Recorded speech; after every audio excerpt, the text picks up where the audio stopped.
Entonces, la idea es que podamos partir con la pregunta número 1. Voy a compartir la pantalla.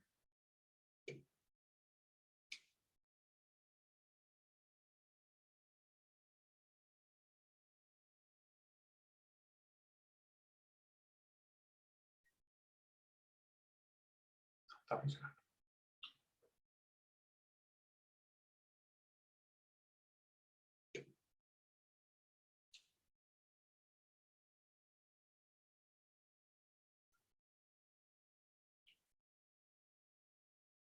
Entonces, en la pregunta 1, porque al principio tenemos la ley de Gauss, que lo que la ley de Gauss hace es relacionar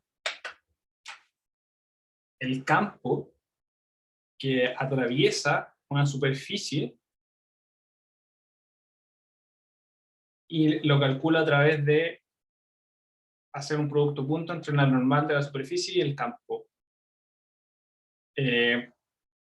Por eso, la idea es que puedan, porque el concepto de campo es un concepto matemático que se ve en álgebra, que es algo que llena todo el espacio.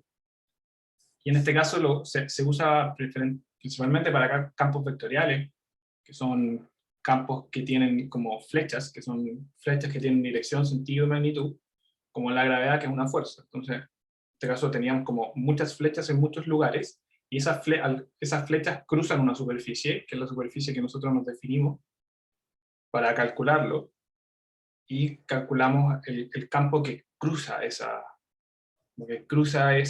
barrera que nos hemos definido, que es nuestro espacio, nuestra superficie alrededor.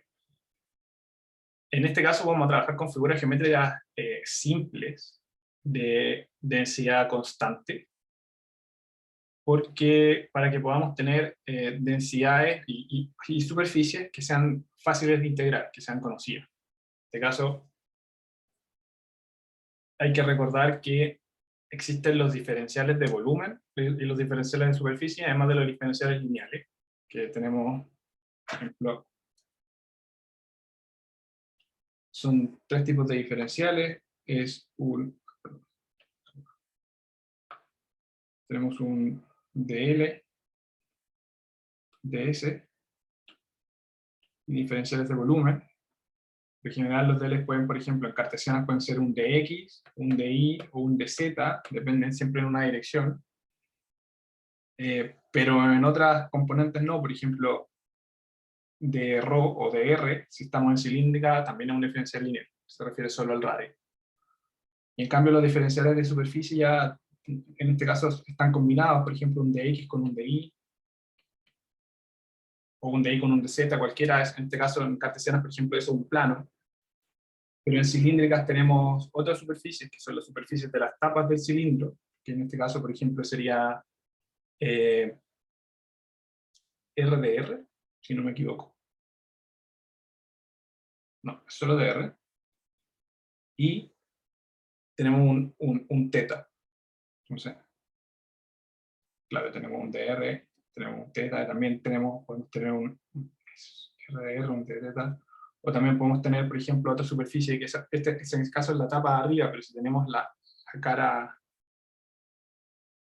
como del contorno de un cilindro, tenemos que ver como es otra superficie que no tiene las mismas características en este caso, y ese diferencial es distinto.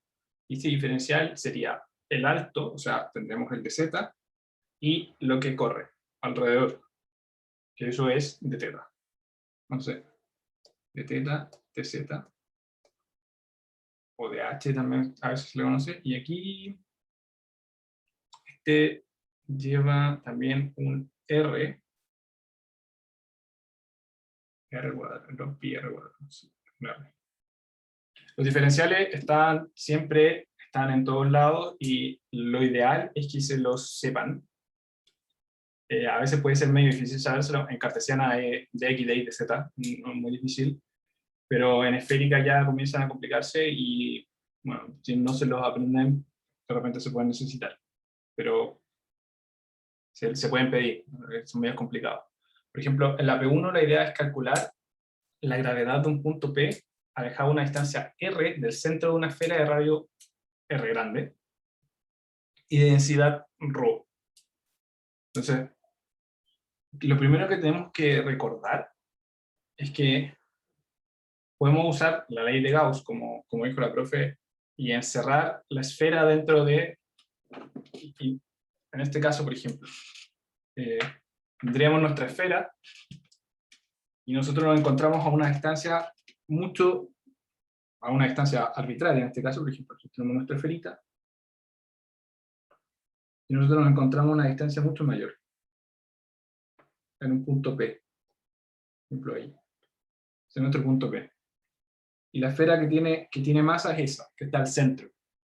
Pero nosotros nos definimos una superficie que está mucho más lejos, que es la que está donde estamos nosotros, que convenientemente, porque esa es la gracia de la ley de Gauss, que nosotros podemos definir la superficie sobre la que integramos como de forma conveniente a nosotros. En este caso la definimos también esférica, si también es una esfera. Y la ponemos a una distancia R, en este caso. Nosotros estamos a un punto R desde el centro de esa masa. Entonces, a ver, partamos, la profe, no sé cómo lo habrá visto, pero en este caso, si tenemos la integral de la ley de Gauss, que es la que tenemos en la auxiliar, es la integral de superficie de la gravedad por el diferencial de superficie. Ahí sí quiero feitar, pero bueno. Y eso es igual a, bueno, 4, la masa encerrada, cerrada.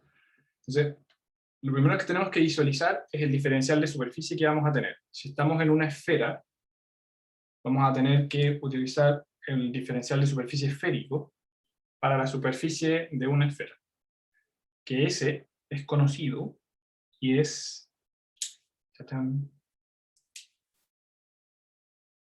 ¿Alguna idea? ¿Alguien sabe cuál es? En este caso se refiere a cuáles son los... Si nosotros estamos en una superficie, cuáles son las componentes en las que nos movemos, si queremos denotar una superficie. Si estamos en una esfera y nosotros queremos recorrer toda la superficie de la esfera, nos movemos alrededor de la esfera en el ángulo phi, o como está definido, en el ángulo phi, o en el ángulo teta, hacia arriba y hacia abajo, pero no nos movemos en R. Entonces, en este caso, como estamos buscando la diferencial de superficie, nos movemos en estas dos direcciones, en teta y en phi, en los dos ángulos. Por lo tanto, nuestro diferencial tiene la normal de la superficie, que es una normal que, a ver si logro ponerlo, que representa el vector que sale de forma paralela a un plano. En este caso, si nosotros tomáramos la superficie y hiciéramos un corte chiquitito, pusiéramos un plano, ¿en qué dirección saldría ese vector? Pero primero escribamos el diferencial de superficie, que es r cuadrado seno de teta es de teta de phi. Porque nos movemos en estas componentes, por lo tanto, nuestro diferencial queda de esta forma.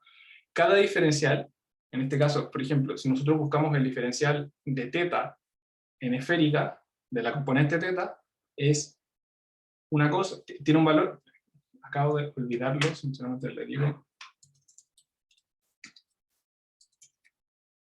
y esto se va multiplicando simplemente entre ellos.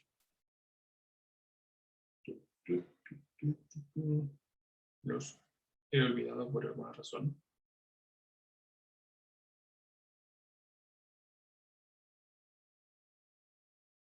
Sí, ya. Entonces, por ejemplo, el diferencial cuando estamos en esférica, el diferencial de la componente R es de R, solo de R. El diferencial de la componente teta, si ya lo queremos ver como el componente lineal, es R de teta, y el de la componente phi es R seno de phi. Esos son constantes, son siempre iguales. Entonces, por ejemplo, La esférica de ATR es de ATR. Es eso. Perdón. Lo estoy enredando un poco, tengo la sensación. Ese sería uno de los componentes. El otro es R de teta. El otro es R seno teta de phi. Entonces, este es para R tongo, este es para phi tongo. Esos son los lineales. Si nosotros quisiéramos la superficie, depende de la superficie por la que nosotros queramos, los vamos combinando. En este caso nosotros combinamos estas dos y los multiplicamos. Entonces nos queda r cuadrado seno de teta de phi de teta, que es lo que tenemos acá. Y, como yo les decía, la normal va perpendicular a la superficie. En este caso nosotros tenemos la superficie de una esfera. Si nosotros nos imaginamos la superficie de una esfera y ponemos una flecha que salga de la superficie de la esfera, en cualquier punto, esa superficie de la esfera siempre va a estar en la dirección de R, porque es la misma, se conecta con la misma que viene desde el centro. Por lo tanto, este n tongo es un R tongo. Y eso es lo que hace que nosotros, al tener ese G vector, si nosotros tenemos este G vectorial en las tres componentes, en GR, θ y G phi, al multiplicarlo por ese n, que en realidad es un R tongo, solo nos queda el GR, que es la dirección de la gravedad. Entonces este G en realidad es solo el G en R. Entonces solo lo que nos dice esto es que la fuerza de gravedad está solo apuntando en la dirección radial, siempre hacia el centro. Por lo tanto, entonces tenemos que la primera integral nos queda como la integral de G de R. La estoy escribiendo súper grande, pero la tengo bonita en el cuaderno, se la voy a subir pronto porque está lista.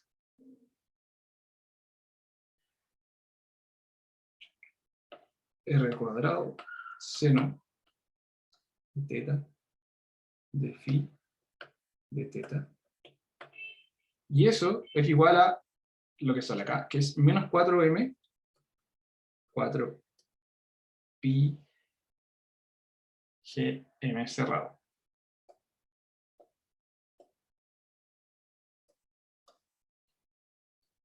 Si resolvemos esta integral, que es una integral cerrada del volumen, eso, nuestro GR queda afuera, porque no lo integramos. Permiso. Entonces GR es una constante. Entonces, integramos sobre las otras variables. Entonces, primero, integramos sobre 2pi, el ángulo phi, que es el que da toda la vuelta a la esfera en este sentido, y el ángulo θ es el que va desde arriba hacia abajo, un recorrido desde arriba hacia abajo. Eso tiene que quedar claro, porque hay diferencias de convenciones que siempre aparecen, que en algunas partes usan phi para el ángulo que cae, y en otros usan θ para el ángulo que cae, y hay un enredo. En este caso estamos ocupando θ como el ángulo que cae. Entonces, integramos sobre 2pi y sobre pi, r cuadrado seno de θ de θ de phi, esto es igual a eso. La integral de phi, r sale porque es una constante, la integral de phi es phi entre 0 y 2pi, 0 y 2pi, así que nos queda 2pi r cuadrado gr, y nos queda la integral de 0 a pi del seno de θ. La integral del seno de θ es coseno, y esa está evaluada en 0 y pi. Por lo tanto nos queda 2pi r cuadrado gr coseno de θ, claro, 0 y en pi. Si hacemos la evaluación de eso, nos queda... ¿Profe? ¿Sí? Una consulta en la integral, ¿qué es lo de abajo? ¿Cuál abajo? En la última integral que puso, donde sale 2pi r al cuadrado. ¿Qué es eso? 2pi r cuadrado, ¿esto? ¿Sí? O sea, la integral, la parte de abajo. ¿Qué es eso? ¿Cuál parte? Específico. Eh, A ver, le voy a poner número. Esta es la uno, esta es la 2. ok. No, es de un cero, ¿cierto? Sí, es un cero. Ok, Porque es la ya. integral entre cero, porque como tenemos el ángulo medido desde arriba hacia abajo, va Ujú. entre cero y pi, creciendo hacia abajo. Ya. Es que parecía una C y no caché, me perdí. Si no, Ay, en el chat preguntaron algo. sí, no perdí el chat. ¿Por qué se me esconde esta cosa?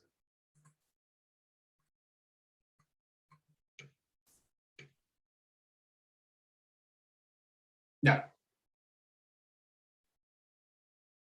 ¿Por qué se reemplaza por r cuadrado seno de teta? Porque en este caso, que necesitaría una pelota. Tengo una pelota. Voy a buscar lo más parecido a una pelota una pelota.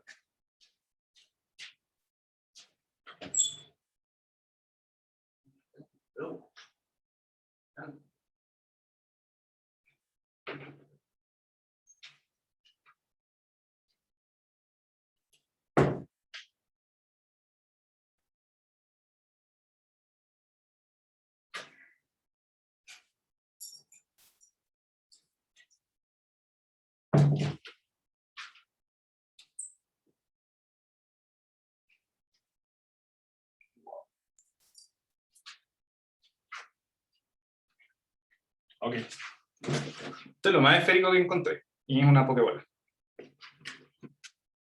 Entonces, lo que pasa es que si nosotros estamos queriendo calcular la gravedad usando el teorema de Gauss, el teorema de Gauss lo que nos dice es que si nosotros tenemos una esfera, por ejemplo, o una figura cualquiera en realidad, pero en este caso la idea es ocupar la simetría del objeto y su forma para poner una superficie que sea similar. Generalmente usamos una superficie que sea similar a la esfera porque es fácil de escribir. ¿Cómo debería verse algo? No ven mi imagen, mi video. Eh, no, bueno, entonces voy a dejar de compartir pantalla un minutito.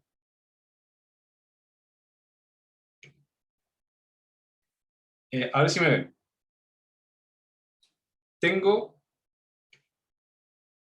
esta pelota, que es una pelotita, y lo que yo quiero calcular es cómo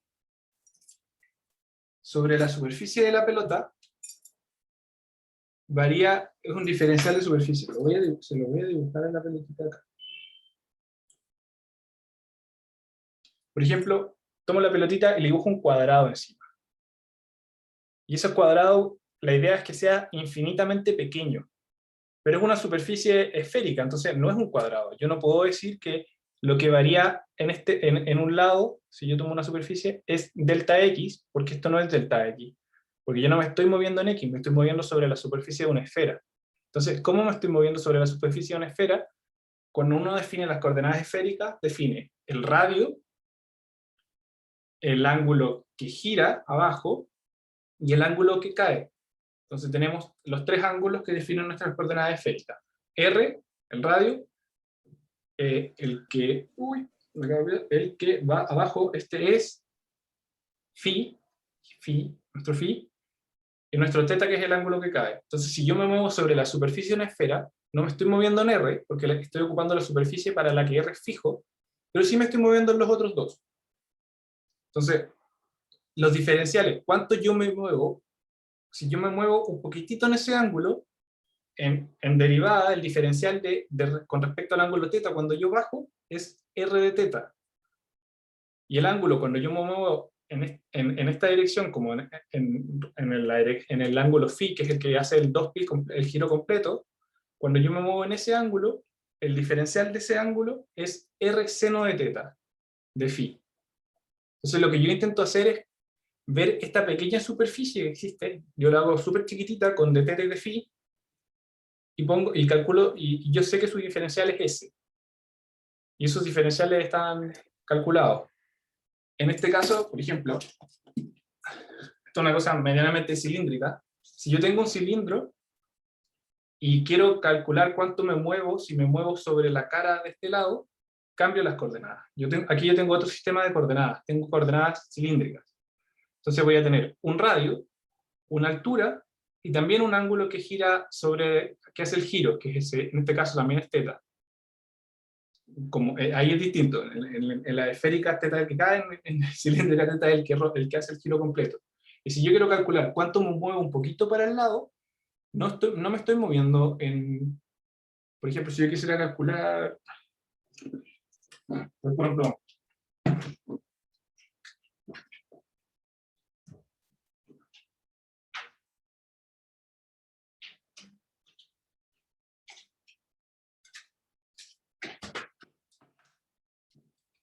si yo quisiera calcular el diferencial de superficie sobre esta superficie, que es básicamente un cilindro, tomo, eso es una superficie del cilindro, es un pedacito, y ese pedacito se está moviendo en Z, ese pedacito se mueve un poquito en Z, y ese pedacito se mueve un poquito con respecto al ángulo de adentro. Entonces, el otro pedacito se mueve con respecto a phi.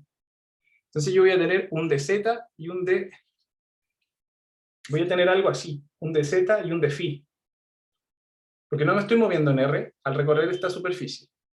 Me estoy moviendo solo en la vertical, en Z, y en la horizontal, en teta. O sea, como rotando, girando alrededor. Y esos son los diferenciales. O sea, si yo me muevo un poquitito, ¿eso cómo se representa con respecto a las dimensiones de mi objeto? Y esos diferenciales son distintos para cada cosa.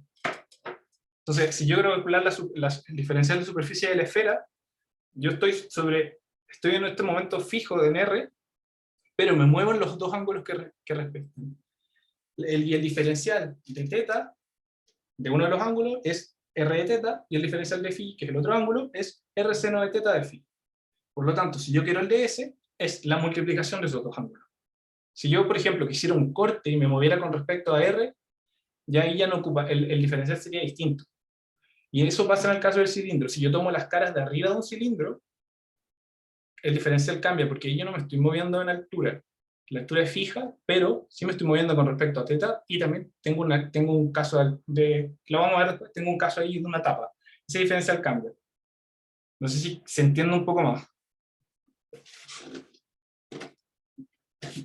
El diferencial de superficie es lo mismo que cuando uno veía la línea, así como un diferencial lineal, que yo muevo un poquitito, y es un dx o un dy, en este caso en una superficie. Entonces me muevo para un lado, pero también me muevo para otro. Entonces por eso está multiplicado. Y voy a volver a compartir.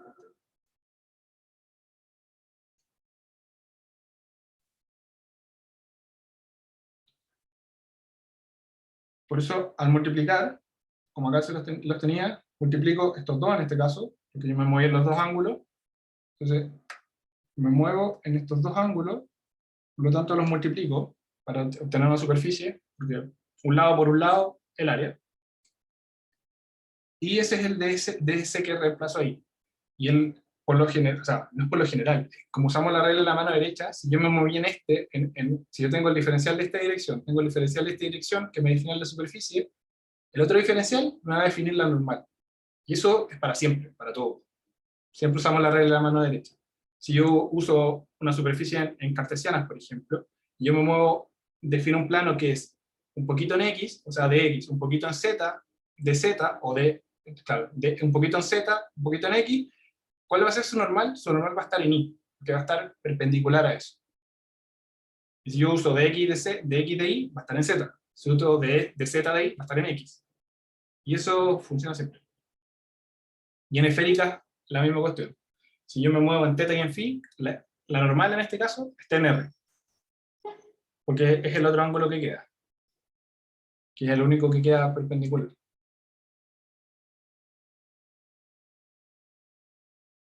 Ok, entonces por eso yo reemplazaba esos diferenciales.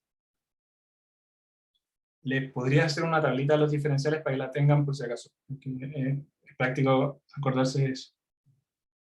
Entonces yo reemplazo los diferenciales, integro, hago una multiplicación de un producto. Disculpa, ¿Sí? que tampoco entendí por qué el n es igual al GR. El n no es igual al GR. El n es un vector. No sé dónde puse que el n es igual al GR. No, creo que en esa parte vi mal, pero igual como que me Esta es una confundí. multiplicación, es un producto punto.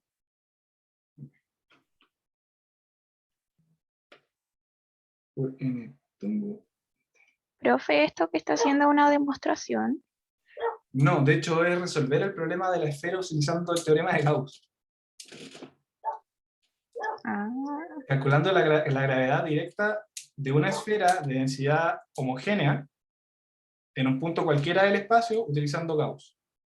O sea, para eso ay, definimos... no, que me enredé donde metió como muchas Muchos nombres y números y cosas letras. nuevas. Sí. Ya, sí, no, sí, lo entiendo, sí, es un poco enredado. Entonces, lo voy a partir paso por paso para que se entienda. Al menos, ¿les quedó claro lo que es el diferencial de superficie? Porque si alguien todavía tiene la duda, la idea es que podamos entender qué es el entender bien lo que es el diferencial de superficie, para que podamos hacer siempre la superficie. Voy a intentar dibujar una superficie un poquito más... Bueno, no me quedó tan decente.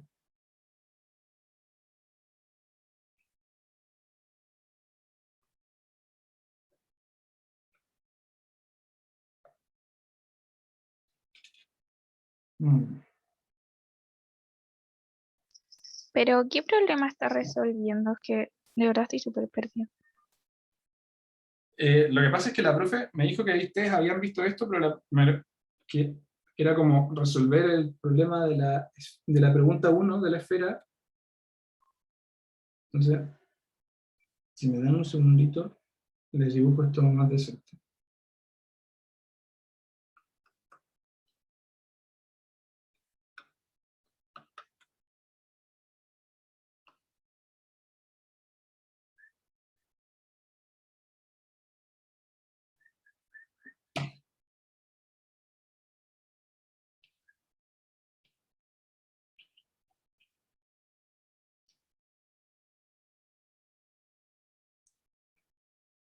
Yo tengo R,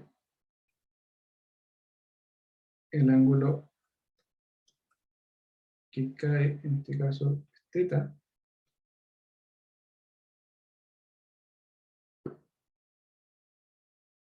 ¿Se entiende ese dibujo? Estoy intentando representar las coordenadas esféricas. Debería buscarle. Deberíamos verlo de acá. Mejor que yo se lo dibuje es que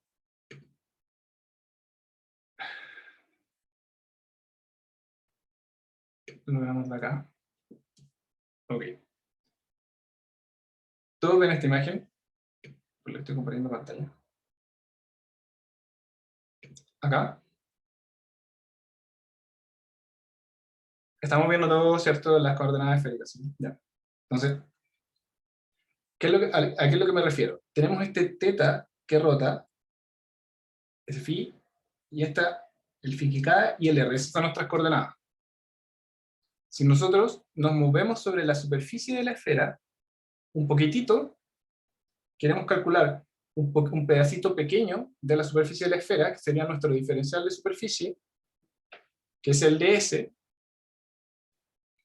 tenemos que calcularlo en función de los diferenciales, multiplicando los diferenciales de las coordenadas en las que nos movemos.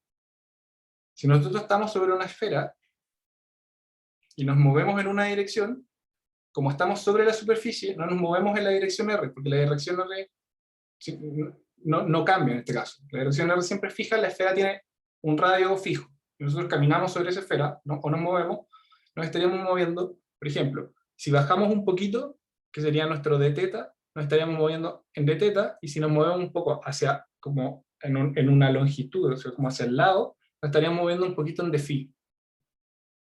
Y la multiplicación de d θ por d φ, en este caso, de los diferenciales de θ, de los diferenciales lineales de la dirección de θ y la dirección de φ, es la que nos da el diferencial de superficie.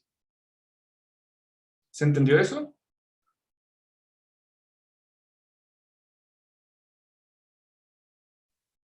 Profe, pero el ángulo phi y teta no van, no apuntan para el mismo sentido.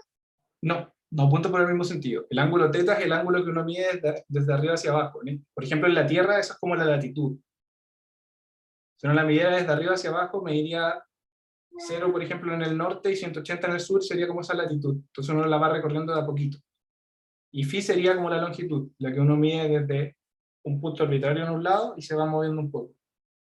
Y R no coincide con teta, porque R también está como de arriba hacia abajo, ¿no? No, R es solo el radio, es la dirección del radio. R en este caso es una línea que nos marca una dirección, solo la dirección.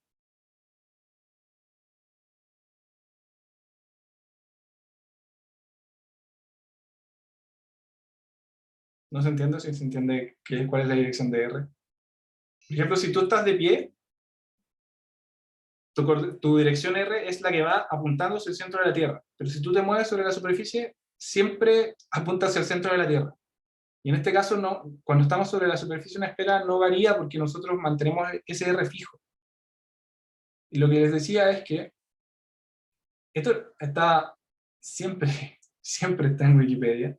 Y de hecho, por lo general, cuando se olvida, uno lo busca acá, porque no te lo vas a aprender. O sea, yo me lo aprendí, pero puede no necesariamente hablarlo. En este caso, el diferencial de superficie, cuando R es constante, o sea, nosotros estamos en una esfera que tiene un R fijo y nos movemos un poco sobre los dos lados, es la multiplicación de los diferenciales lineales que están acá, que es, por ejemplo, bueno, es que no sale, pero es esto. El diferencial de línea es HR de R, por ejemplo, para R tongo, y H es 1, es un valor. Entonces nuestro diferencial es solo de R. El diferencial en θ es R de θ. El diferencial en phi es R seno de θ de phi.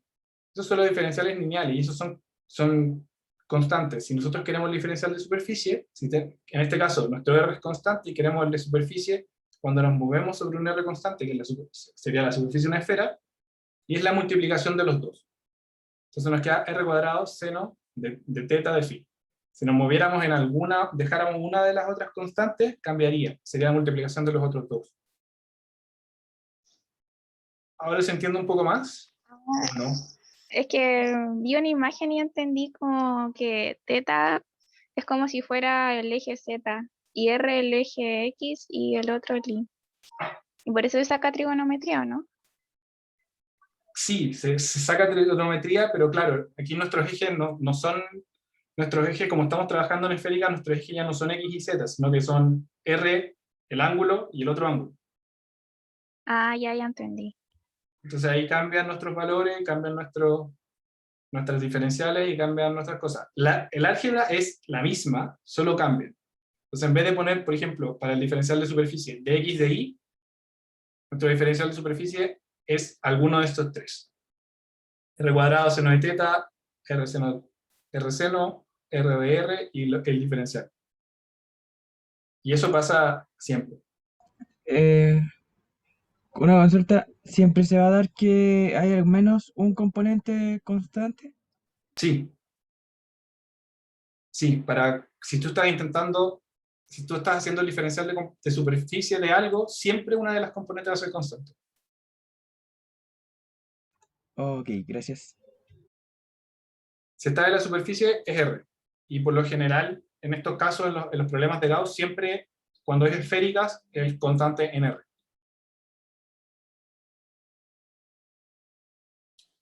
Entonces, cuando uno simplemente reemplaza, porque acá lo que nos quedaba un poco dando vuelta era que tenemos un G que es un vector. Entonces debería tener componentes en las tres componentes de nuestro sistema de coordenadas. O sea, podría existir un GR, un Gθ y un Gφ. Pero, dado que nosotros hacemos un producto punto, dado que nosotros hacemos un producto punto por la normal, y como les contaba, en este caso, bueno, todavía se alcanza a ver Wikipedia, la normal, cuando R es constante, y el de Z, la normal está en el eje en que yo no me muevo. Como R es constante, en este caso, la normal está en el eje constante, en R. Porque es el vector que sale justo hacia afuera. No sé si se acuerdan de álgebra lineal, que cuando uno hacía el producto cruz de dos vectores, el vector resultante era un tercer vector en la dirección perpendicular. Eso es exactamente lo que ocurre en este caso. Por lo tanto, acá donde tenemos este G, que tendría que tener las tres componentes, hacemos un producto punto por n de S, pero este n no, está en la componente R. Entonces nos quedaría un GR, Gθ, Gφ, por...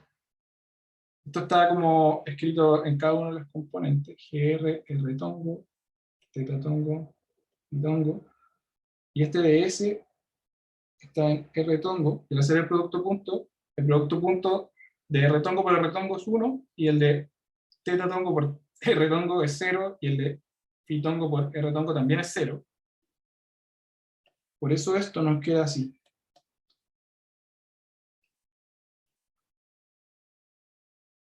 De S, donde este diferencial de superficie es el que está acá, que es la multiplicación de los otros dos. Por eso luego lo integramos, nos queda el coseno, estamos integrando acá.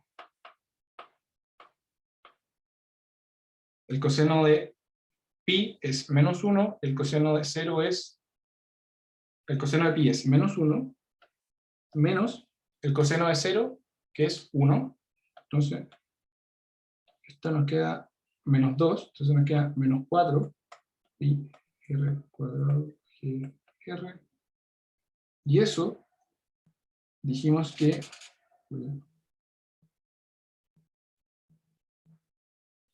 Disculpa, una cosa pequeña, ¿Sí? que vi que el integral sale que es un integral de volumen, no debería ser de superficie. ¿O cómo pasa de superficie a volumen? Es eso. Ah, Es una integral cerrada sobre el diferencial de volumen. Es una integral de superficie. ah, ya. Entonces, esto que quedó acá abajo es igual a menos 4pi, o sea, tenemos que menos 4pi r cuadrado g en r es igual a menos 4pi g en la masa encerrada y la masa encerrada. Si se acuerdan, la masa de una esfera la podemos calcular sabiendo la fórmula de la masa de una esfera, que sería, o sea, que sería la masa de la esfera, que es la masa encerrada, sería igual a el volumen de la esfera por su densidad. Y el volumen de la esfera, ¿se lo saben? Que 4/3 pi r al cubo, o podemos integrar el diferencial de volumen que aparece ahí. La idea es que, no sé si... A ver, yo lo tengo integrado, prefiero pasárselos en la pauta para intentar explicarle la pregunta 2. Pues yo tengo esta integración hecha, la integración de ese diferencial de volumen. Pero les decía que eso, que el volumen de una esfera, 4/3 pi R al cubo. Lo sabemos, entonces la masa encerrada de la esfera va a ser 4/3 pi r al cubo por rho.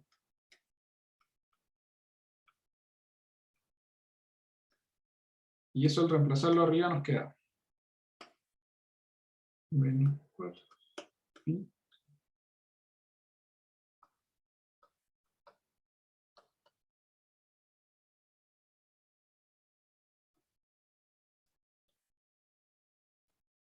El G, la constante de gravitación universal, por 4/3 pi. Entonces, esto muere, entonces simplifica. G es igual a 4/3 pi r al cubo rho g dividido en r cuadrado. Esa es la densidad que tenemos de una esfera. Esa es la gravedad, la fuerza de gravedad en R, producida por una esfera de masa uniforme. Siento que quedaron muchas dudas. Yo no entendí por qué la fórmula del teorema de Gauss como que dice algo, pero tú hiciste como muchos cálculos y llegaste de otra forma. No sé. Sí, el teorema, es que el teorema de Gauss tiene varias formas de escribirse, porque es el teorema de la divergencia de Gauss. Entonces, por lo general, la forma que nosotros ocupamos acá es esta.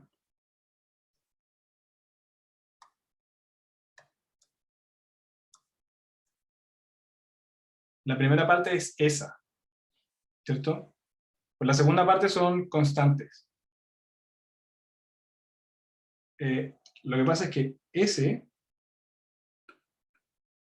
es lo mismo que dB. La superficie es la derivada del volumen. Entonces, la escritura general del teorema dice que es la integral cerrada doble de la derivada del volumen.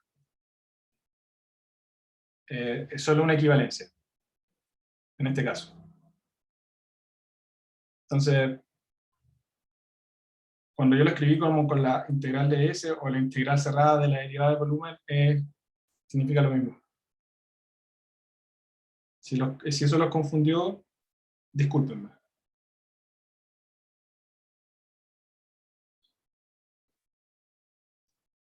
¿Se entiende por qué ds tiene la normal cuando uno le saca el vector?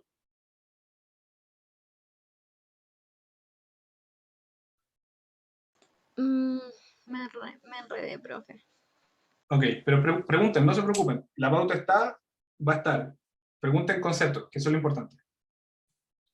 Yo al menos no entendí por qué el n desaparece.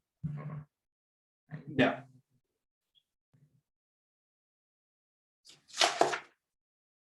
La normal, a ver, aquí estamos trabajando con vectores.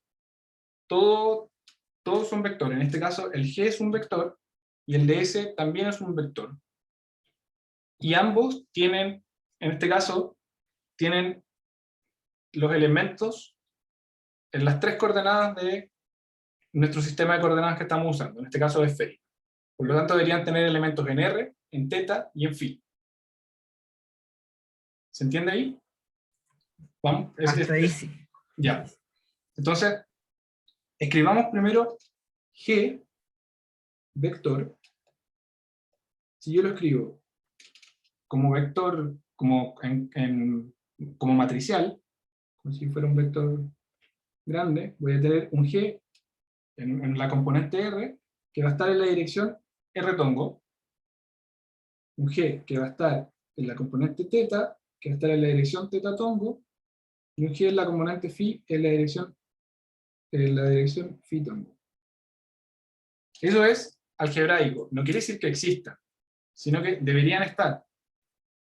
Y esto, por ejemplo, si yo lo viera como un puntito, entonces debería haber un G,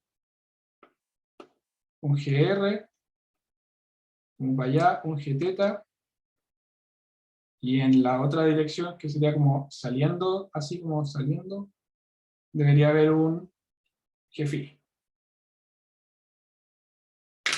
Tendría entonces, vaya, tendría un GR en una dirección, con la regla de la mano derecha, un Gφ en otra, y un Gθ en otra, que son perpendiculares entre sí los tres.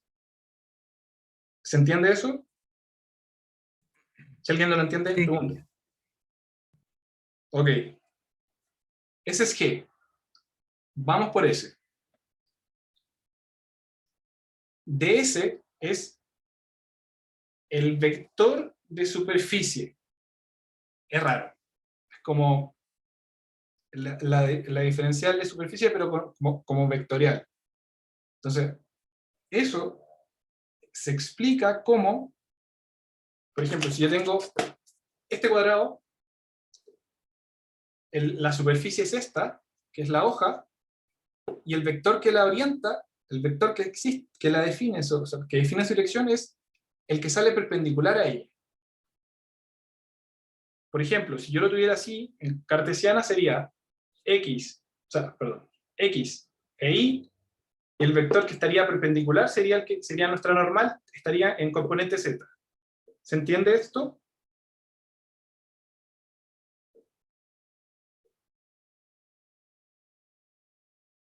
Ok. Entonces, imagina que yo puedo torcer este cuaderno un poco y curvarlo como si fuera la superficie de una esfera. Entonces, como habíamos conversado, la superficie de una esfera, cuando yo tengo el R fijo, porque yo estoy sobre la superficie de una esfera, por ejemplo una pelota, yo no modifico su volumen, sino que estoy caminando encima. Entonces, si yo me muevo sobre la superficie de una esfera, tendría un de phi y un de teta. ¿Se entiende?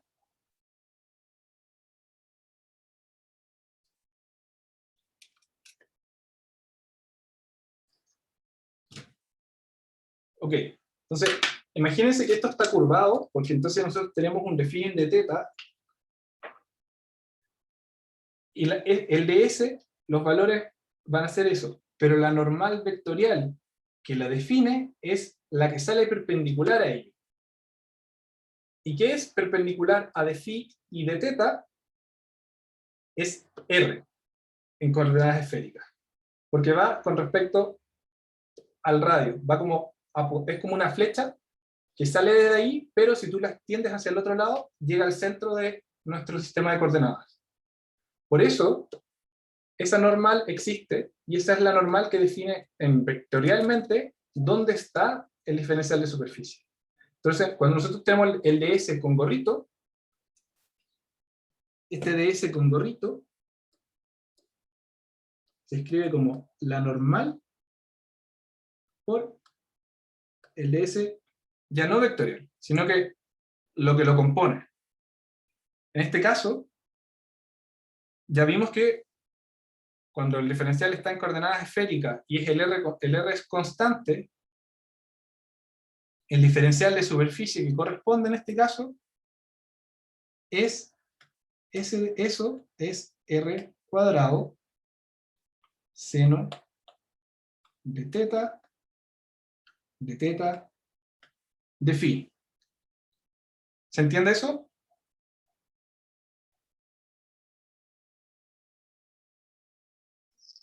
Profe, el diferencial de superficie debería ser igual a G, ¿o no? No, el diferencial de superficie es otra cosa. Pero no tiene el mismo valor, porque G también apunta al centro, se supone, ¿o no?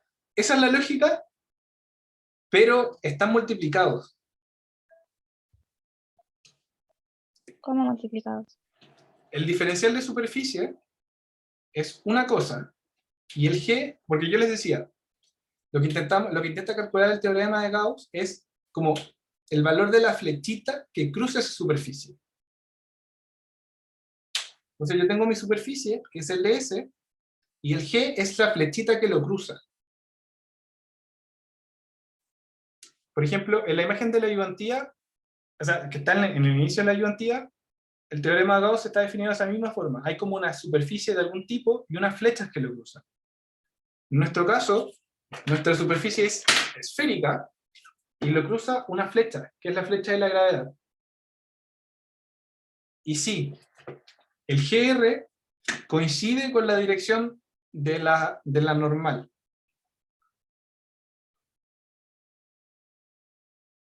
¿Me puedes preguntar qué no entendiste? Suena un poco... Entonces, no, entonces al final tratamos como de calcular el diferencial de la superficie para así tener el valor de G. Exacto. Sí, eso mismo. Ah, ya entendí.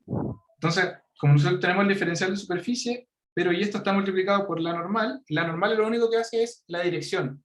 Como dijimos que la dirección era R tongo, si nosotros escribimos, por ejemplo, ese diferencial de superficie, como lo escribimos de forma vectorial arriba, como con las tres componentes, nos quedaría así. Lo voy a escribir.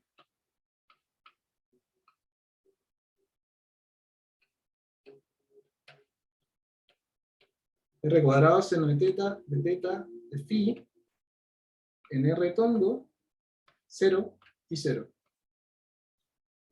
¿Se entiende? Porque hay un solo elemento en R tongo. En los otros dos no hay nada. Hay 0. No tenemos valor.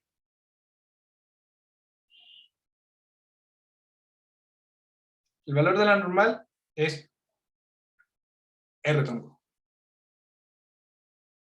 Entonces nosotros tenemos estos dos vectores, que es el vector G, que tiene las tres componentes, y el vector ds, que solo tiene componente en R tongo, que es el componente que viene en la normal, y al hacer el producto punto, que sería multiplicar la parte de arriba y sumarlo, componente a componente, la única componente que existe es R, porque las otras dos son 0.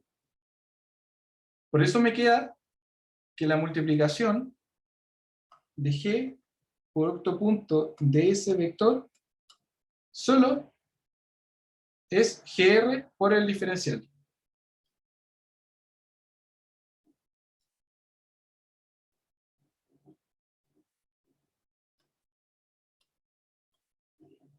De teta de phi, y me queda que R tongo punto R tongo, y eso vale 1. ¿Se entiende?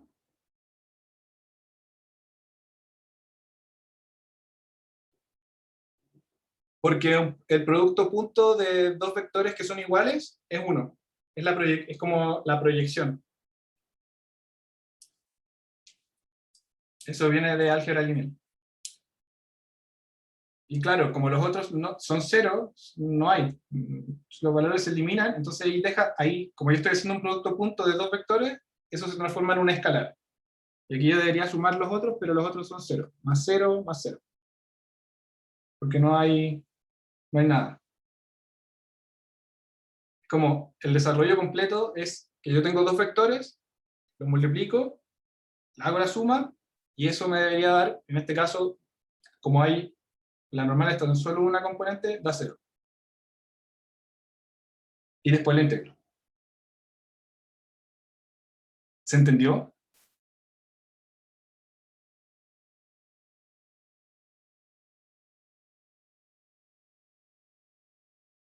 Ahora les queda un poco más claro.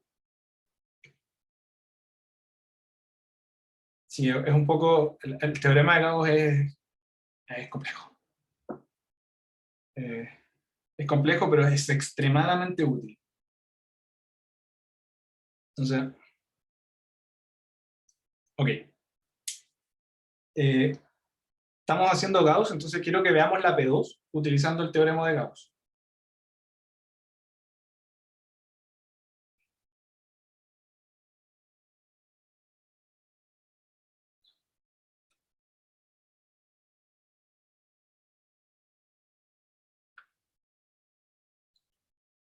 La pregunta 2 es, calcular la gravedad producida por un disco un disco, imagínense un disco, una esferita, o sea, un cilindro pero plano,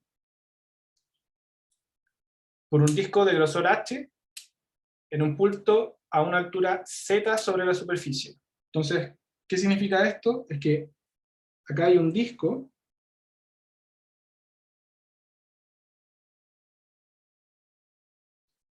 y yo estoy justo sobre el centro del disco, a una altura, estoy midiendo acá, a una altura Z. Entonces, yo estoy viendo cuál es la fuerza de gravedad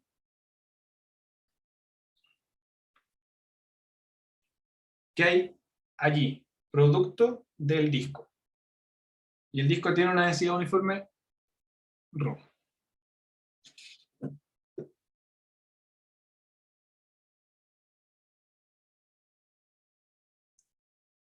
Lo voy a ver primero por Gauss, porque es cortito. Entonces, acá estamos trabajando con coordenadas cilíndricas.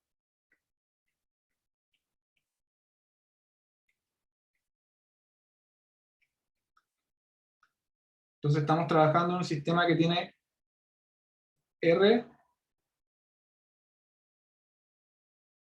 θ y Z.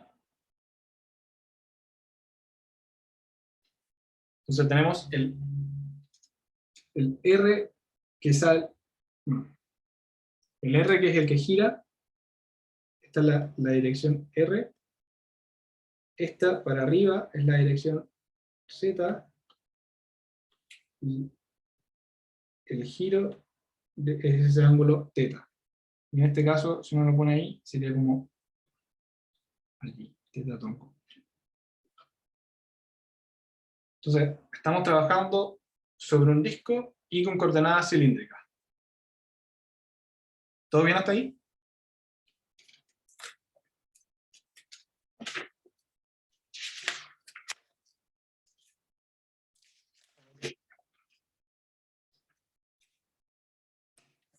Entonces, definamos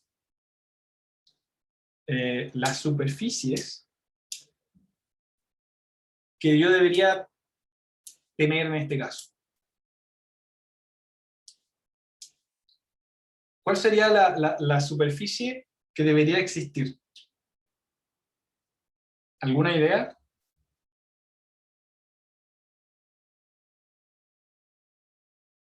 ¿Sí? ¿No?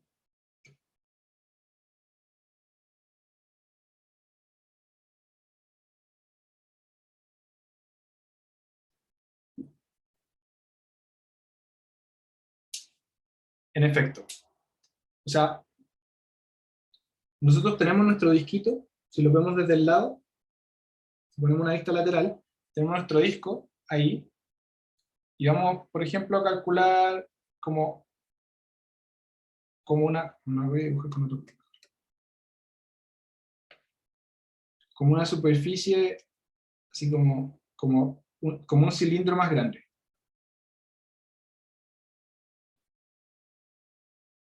Porque en el otro teníamos una esfera y poníamos una esfera más grande, a una distancia R apropiada, que era justo la que estábamos nosotros.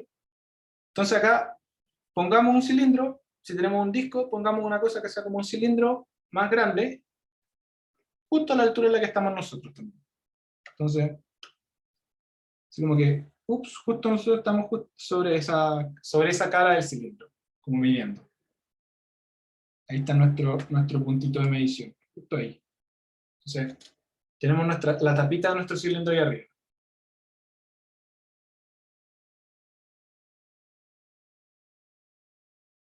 ¿Se entiende? Ok. Pero, si vemos la dirección de esto, el teorema de Gauss ve como las líneas que pasan por acá, pero también las que pasan por allá, y también las que pasan por abajo. Tendríamos que ver las tres caras. ¿Se entiende? Pero las que pasan por los costados van perpendicular a nosotros, porque nosotros estamos justo, veámoslo de esta forma, nosotros estamos justo en el medio del cilindro. Entonces, toda la gravedad que vaya como desde los lados, que incluso podría llegar a afectarnos en algún punto, se neutraliza porque si hay una fuerza que te tira de un lado, hay otra que te tira para el otro lado exactamente igual. Está justo en el centro. ¿Se entiende? Si yo tengo una fuerza aquí, voy a tener una exactamente igual hacia el otro lado. Voy a tener una simetría, en este caso con respecto al eje teta. Voy a tener una simetría, exactamente simétrica. Hay una fuerza que me tira por un lado, una fuerza que me tira para el otro. Por lo tanto, esa fuerza se elimina.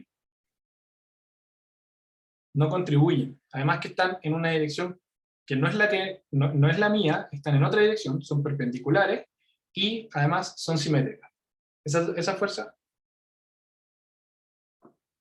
no es como acción y reacción. Es más bien como que yo tengo esto, lo tiro para un lado porque hay un, por ejemplo, si yo estoy justo sobre el punto y el disco un poco más grande que yo.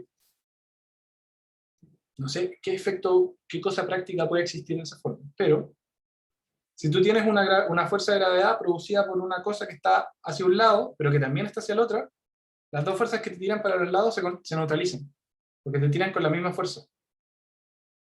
Es como si tú estuvieras dentro de una pelota y alguien te tira desde arriba, alguien te tira desde abajo, te tiran desde todos lados, pero con la misma fuerza.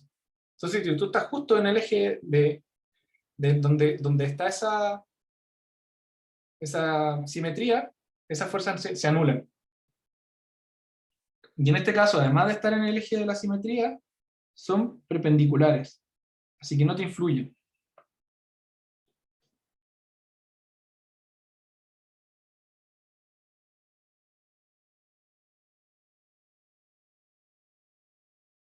¿Se entiende por qué no influyen las fuerzas que van hacia los lados?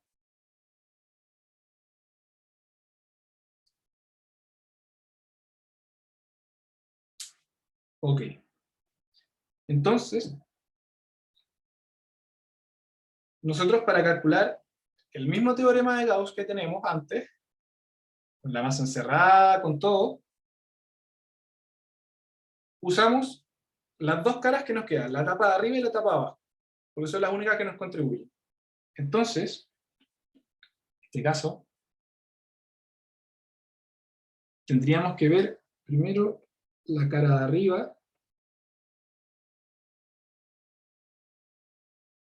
donde tenemos 1. Nosotros tenemos esta superficie, ¿cierto? La normal de esa superficie va a ir hacia arriba y va a estar en z atómico, ¿cierto? Y la gravedad va a ir hacia el otro lado. ¿Se entiende?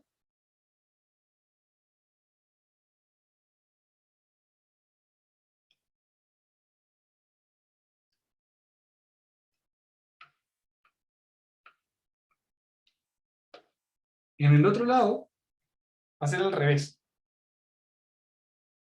Porque nuestro cilindrito que genera nuestra gravedad está aquí al medio. Entonces, la gravedad que pase por abajo va a ir hacia arriba. Y la normal de la superficie va a ir hacia abajo. Entonces la normal va a estar en menos... O sea, la normal está en menos z.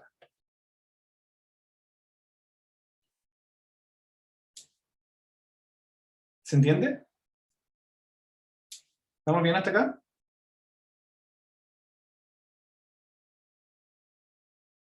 Ya.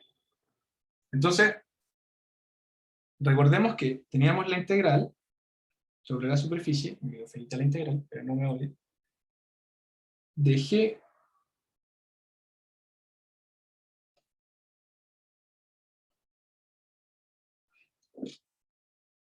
¿ya? Pero acá tenemos dos gravedades. Porque hay una gravedad arriba y una gravedad abajo. Las sumamos simplemente, porque si tenemos dos superficies, las podemos sumar, no hay problema. Si nosotros, por ejemplo, tuviéramos un cubo, podríamos incluso tener cosas que salieran para todos lados, sería sumar cada cara. En este caso tenemos las dos caras, la cara de arriba y la cara de abajo, las sumamos. Entonces, nos quedaría, la de arriba es la 1, voy a poner un numerito, la de arriba es la 1 y la de abajo es la 2. Entonces, queda la superficie, la integral sobre la superficie 1 de G1 por ds1 más la integral sobre la superficie 2 de G2 por ds2. ¿Estamos bien?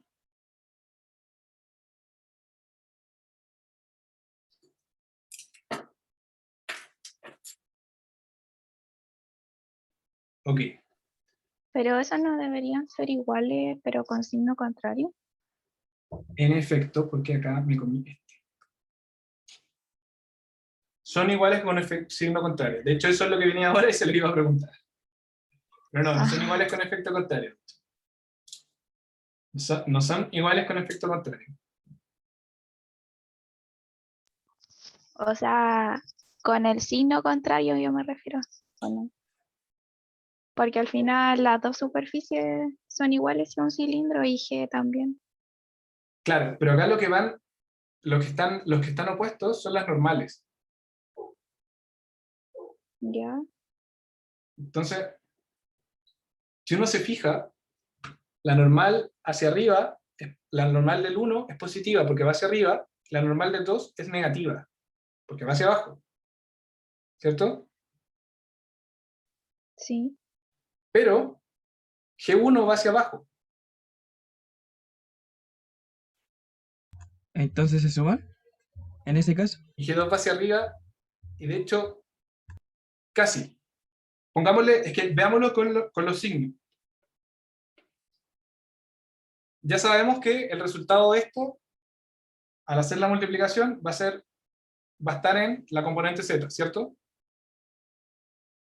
¿Sí?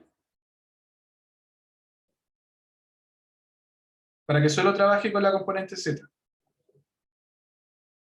Porque es la dirección de las normales. Las dos normales están en Z. ¿Se entiende? Sí, creo que lo estoy preguntando mucho, pero ya. ¿Se entiende? Entonces, nuestras normales están en Z.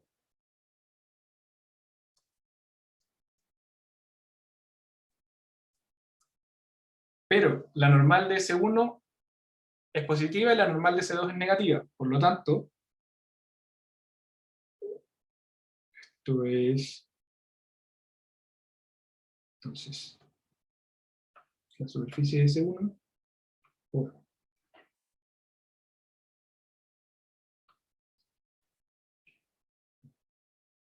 Lo voy a escribir en dos pasos.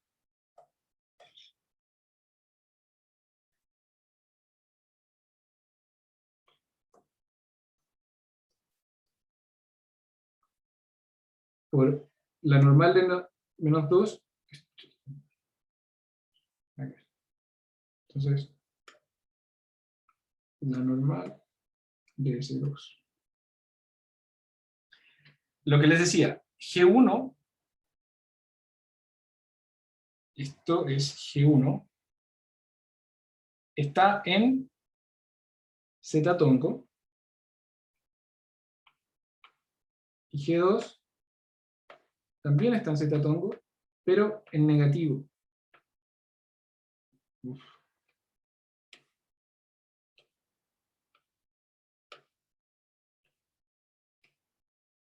¿Se entiende por qué G2 es negativo? G1 es negativo, digo, perdón, G1 es negativo.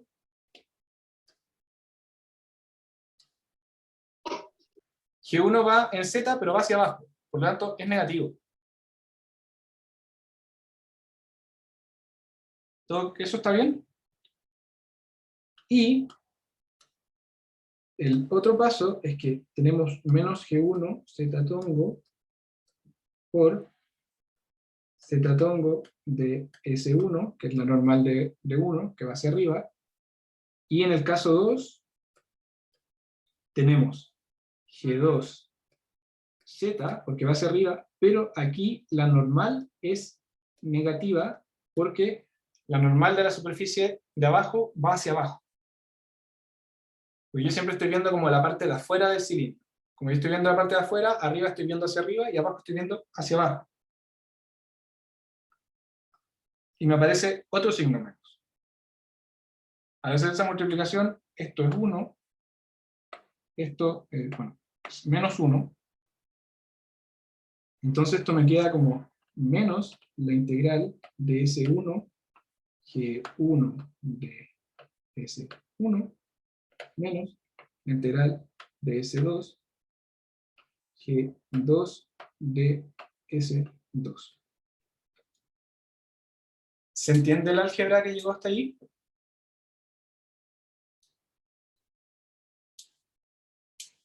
Entonces, en un lado la normal es negativa y en el otro la dirección de la fuerza es negativa.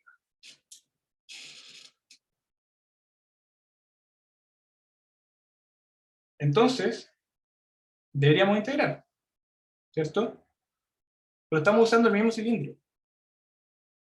Entonces, en realidad, G1 es igual a G2, o sea, S1 es igual a S2, son iguales, y la masa deberían ser las mismas porque estamos usando una distancia idéntica de las dos tapas. La tapa de arriba está a la misma distancia que la tapa de abajo del centro de la esfera, son simétricas.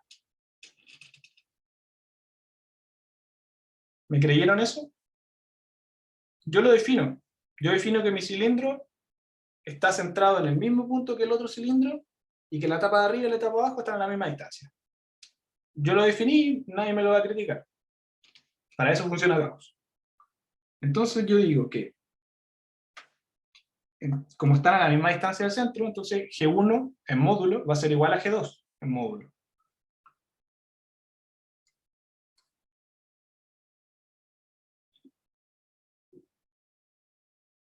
Y DS1 va a ser igual a DS2. Porque S1 es igual a S2. Es un cilindro que es simétrico. Por lo tanto, voy a tener 2 veces la integral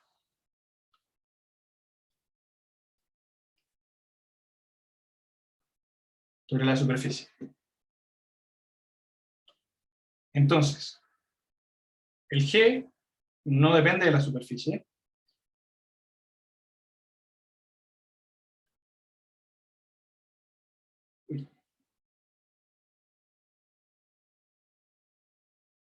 Entonces, G, la integral de S a ds. Y podríamos integrar acá, pero si no sabemos cuál es la superficie de un círculo, la podemos colocar, ¿no? ¿Se acuerdan de la superficie de un círculo? Que es igual a 2pi.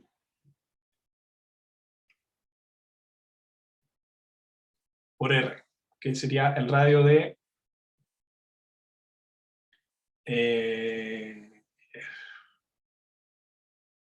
teorema de Gauss en español, no tengo idea. Mentira, hay un libro de geofísica que se llama Eludías Ballina,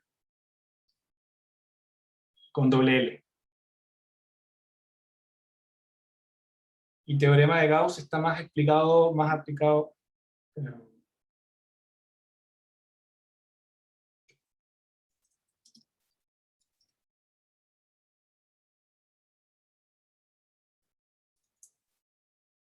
No se escribía así. Hay ejercicios y hay más ejercicios todavía que les voy a subir para que tengan la pauta. La pauta del P3 y el P4 también se las voy a dar para que la tengan.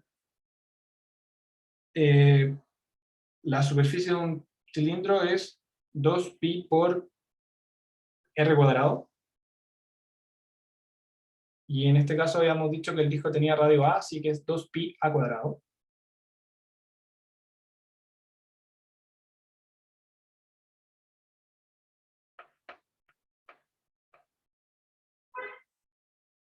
Ahora, este es el lado que nosotros hicimos, que es el lado de la integral. El otro lado lo tenemos acá, que es igual a 4, menos 4 pi g m menos la masa encerrada. Entonces, nosotros sabemos que esto es menos 4 g, 2, lo está sobrando.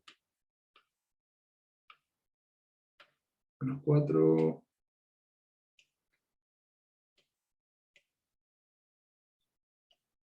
Eso es igual a el menos 4pi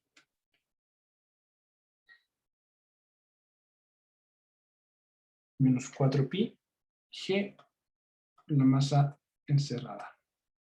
Y acá de nuevo tenemos que calcular la masa de un disco, y en este caso la masa de un disco sería su densidad por su volumen.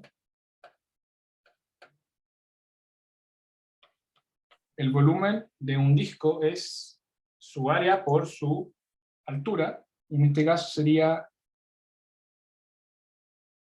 2pi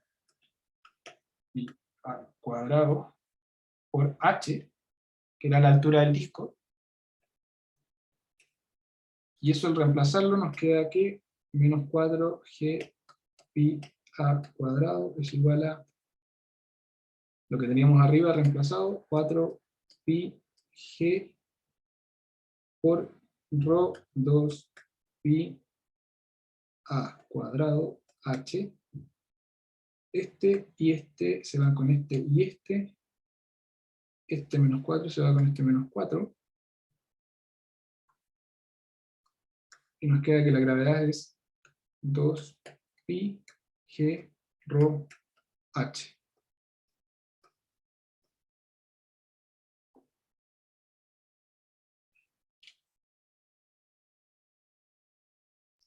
Pi por Con R este no es- ejercicio se entendió mejor. Sí, es que es más simple. Disculpa, lo que no entendí es por qué se usaba el 2pi, o sea, no entendí lo de la superficie. Lo de la superficie, es que nosotros, mira, acá, esto es igual a la integral de, esto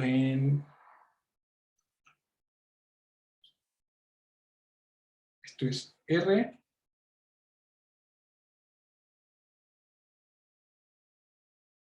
integrado entre 0 y 2pi R de R de teta. Si no me equivoco. Es que nosotros acá tenemos que usar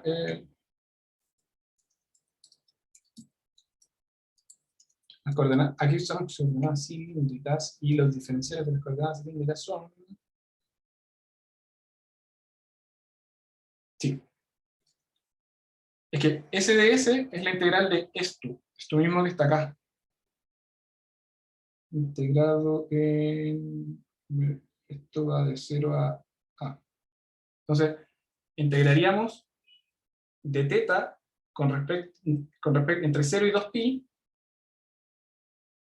y sí, me sobró un 2, ¿cierto? ¿O no? ¿Por qué me sobra un 2? ¿Por qué parecería que me sobra un 2? Bueno, esta integral, que es la diferencial de superficie, nosotros la podríamos calcular y nos daría la superficie de este coso. Si nosotros hacemos esta superficie de teta nos da 2pi, y esto nos da r cuadrado medios.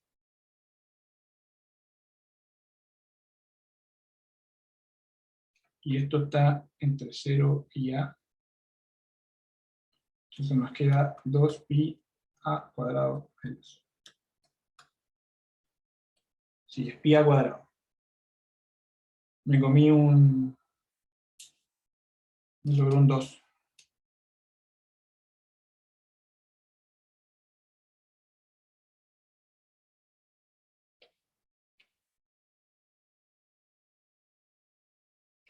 Entonces me sobró un 2 ahí.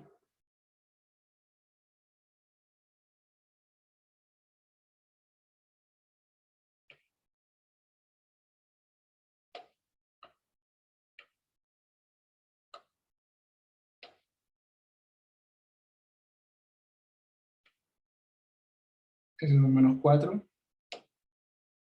S2 no existe. Ahí sí. Disculpen por S2. ¿Se entendió ahora por qué por qué apareció simplemente esa área?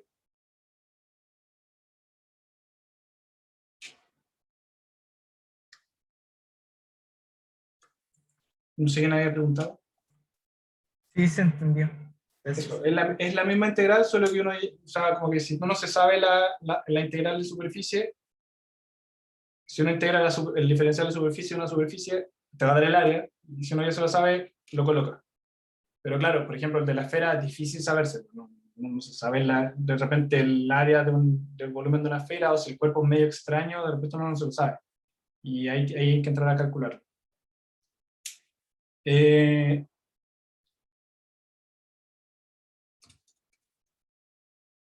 La otra parte de esta pregunta, porque la pregunta 2 también incluye, en este caso, calcular qué es lo que pasaría si el cuerpo es infinito. Para eso hay que resolver la pregunta de otra forma. Se las voy a explicar, porque la álgebra la tengo hecha, se la voy a subir. Pero, si uno resuelve este mismo problema de otra forma, que es un poco más, de hecho, tiene mucha más álgebra que esta. Así como, si yo estoy en el punto P y quiero calcular la gravedad que hay generada en el punto P, producto de todo el cilindro, tengo que resolver esta ecuación de G de M perdido. En este caso es R cuadrado, que esta es como es la versión diferencial del teorema de gravitación universal, es como lo mismo. Y aquí en este caso yo tendría que integrar, y lo que tendría que integrar es la suma de todos los puntitos, como de todas las masas que hay en este lado. Acá hay que hacer un cambio de variables, donde le pongo esto.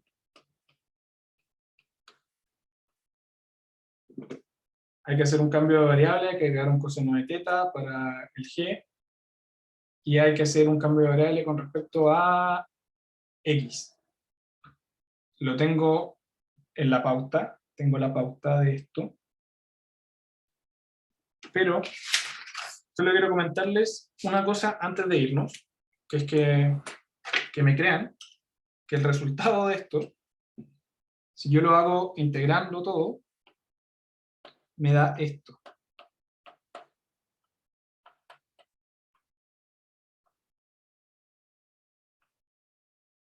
Rho H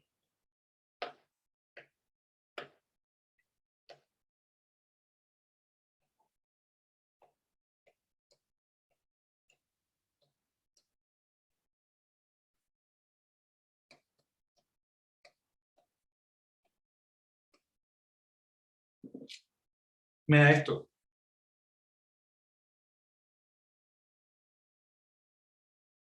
Si yo hago la integral completa del volumen, de todo este volumen, con respecto a ese punto, o sea, ¿cuál sería la gravedad? Si yo sumo todos los trocitos de gravedad que me genera, la forma de la gravedad queda así. 2pi g rho h, 1 partido en z, menos 1 partido en la raíz cuadrada de a cuadrado más z cuadrado, donde a cuadrado es el radio del disco. Y aquí es donde aparece algo interesante, porque nos pregunta, la idea es ver cuál es el límite cuando a tiende a infinito de este GZ. Porque acá lo que nosotros hacemos al hacer esta versión integral es que no ignoramos el hecho de que puede haber algunas fuerzas de los lados, como que los bordes existen, como que hay fuerzas que podrían estar. Entonces, para eliminar eso y para hacer algo parecido a lo que hace Gauss, hagamos que el disco sea infinito. ¿Qué pasa si el disco tiene un radio infinito? Sería como, en realidad tú podrías no verlo, sería como si fuera una placa infinita. Y para eso deberíamos calcular el límite de todo esto. El punto es que para calcular el límite de todo esto, tendríamos que hacer el límite de toda la ecuación, ¿cierto? ¿Se acuerdan del límite? ¿O no se acuerdan del límite? Un poco. Bueno, en este caso, si nosotros analizamos el límite, tenemos que 2pi... Tenemos que calcular el límite de g de z, pero sabemos que 2pi, g, rho y h son constantes, y en este caso, 1 partido en z también es una constante porque no hay a, por lo tanto, el límite de a tendiendo al infinito de g de z es igual a 2pi g rho h partido 1 partido en z menos este límite.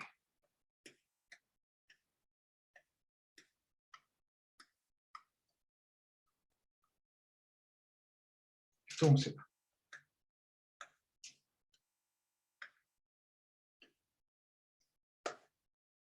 ¿Alguien se acuerda cuál es el límite de eso?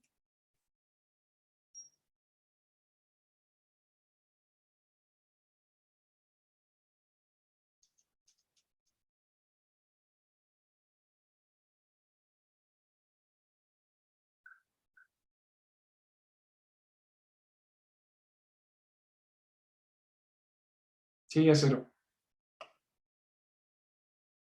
Ese límite es 0.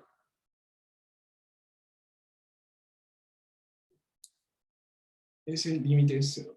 Primero voy a... Un segundito, no tenía que haber notado esto.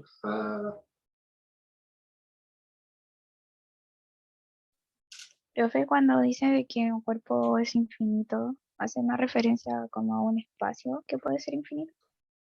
O sea, es directamente decir que si este cuerpo fuera extendido infinitamente en el espacio, ¿sí?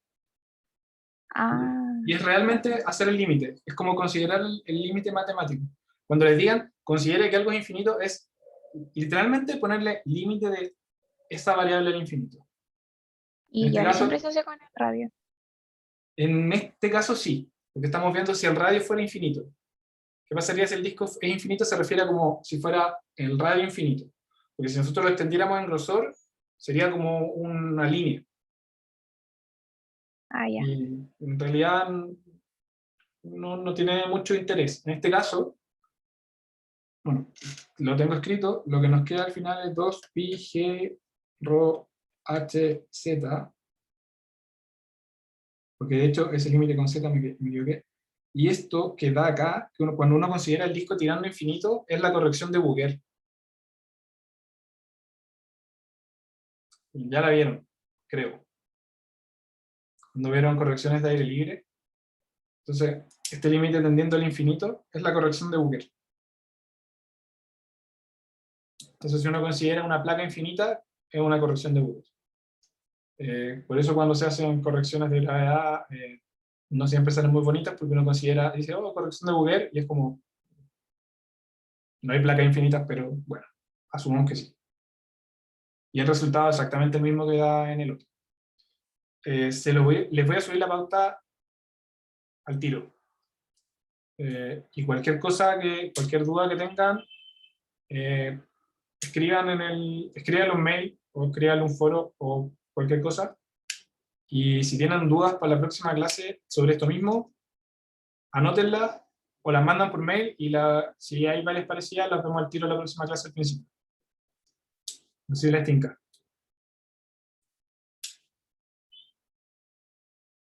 ¿Alguien tiene alguna duda? Si alguien quiere resolver alguna duda ahora, puede hacerlo. Yo creo que es un buen momento para dar por terminada la clase.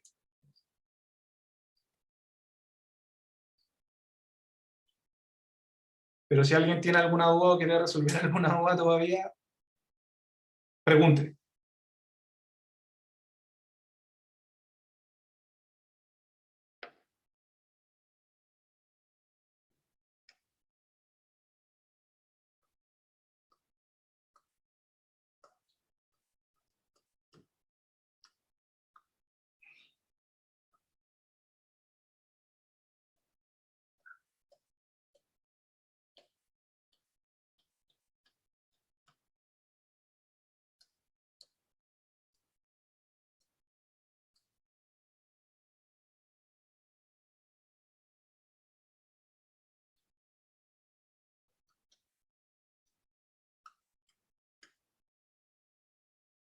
Ok, entonces, chicos, váyanse nomás. O sea, no se van a ningún lado, pero se pueden cortar.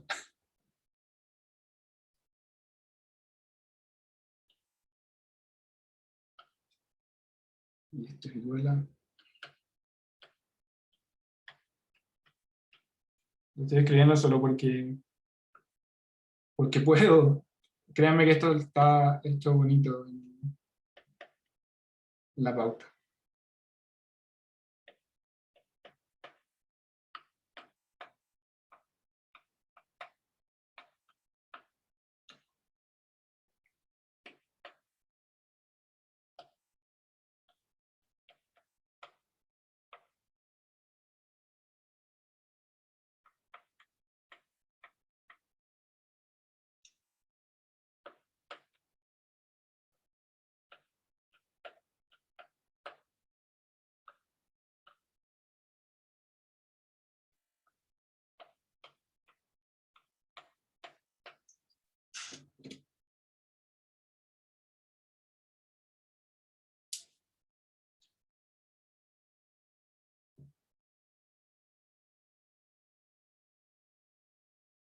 Ok.